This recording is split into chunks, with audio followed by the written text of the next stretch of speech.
ብዙ የተጠባበሱ ነገሮችን መመገብ ለአንጀት ካንሰር እና አንጀትና ተዛማጅ የሆነ ካንሰር አጋላጭ እየሆነ መጥቷል በአፍሪካ እየጨመረ የመጣ የካንሰር አይነት ሰርቫይካል ካንሰር ነው የማህፀን በር እና የማህፀን ካንሰር የሚባለው ነው በሁለተኛ ደረጃ የጡት ካንሰር በሶስተኛ ደረጃ ደግሞ የጉበት ካንሰር አፍሪካ ውስጥ እየበዛ መጥቷል ተብሎ ይታሰባል ለምንድነው የጉበት ካንሰር እየጨመረ የመጣው በዋናነት ሄፓታይተስ ቢ በጣም እየተስፋፋ መጥቷል ከዛ በተጨማሪ ደግሞ አልኮሊዝም ወይንም አልኮል መጠጦች እየጨመሩ በመምጣታቸው ጠጪዎች በመብዛታቸው ምክንያት የጉበት ካንሰር እየጨመረ መጥቷል ማለት ነው በኢትዮጵያ ደግሞ እየጨመረ የመጣ የካንሰር አይነት በአንደኛ ደረጃ የጡት ካንሰር ነው በሁለተኛ ደረጃ የማህፀን በር እና የማህፀን ካንሰር ነው ይሄም ያው ሂዩማን ፓፒሎማ ቫይረስ በብዛት እየተስፋፋ ስለመጣ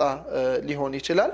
በሶስተኛ ደረጃ እየጨመረ የመጣ የካንሰር አይነት ኮሎሬክታል ካንሰር ወይንም አንጀትና ከፊንጢጣ ጋር የተያያዙ የካንሰር አይነቶች ናቸው ማለት ነው በስፔሲፊካሊ ወደ አዲስ አበባ ስንመጣ ደግሞ ከላይ ያሉት እንዳሉ ሆነው በተለይ የጡት ካንሰር 35% ካሉት የካንሰር ኬዞች 35 በመቶውን የሚይዘው የጡት ካንሰር ሆኗል በአንደኛ ደረጃ ማለት ነው በሁለተኛ ደረጃ ደግሞ የማህፀን በር ካንሰር ወደ 14 በመቶ ካሉት የካንሰር ኬዞች አዲስ አበባ ላይ የሚታይ ሆኗል ማለት ነው በሶስተኛ ደረጃ ደግሞ የኮሎሬክታል ካንሰር የምንለው የአንጀትና የፊንጢጣ አካባቢ ካንሰር ከሁለቱ መጠነኛ ማነስ በማሳየት ከ10 እስከ 12% የሚገመት የካንሰር ቁጥር የካንሰር ታማሚዎችን ቁጥር ይዟል ማለት ነው ኢንሻአላህ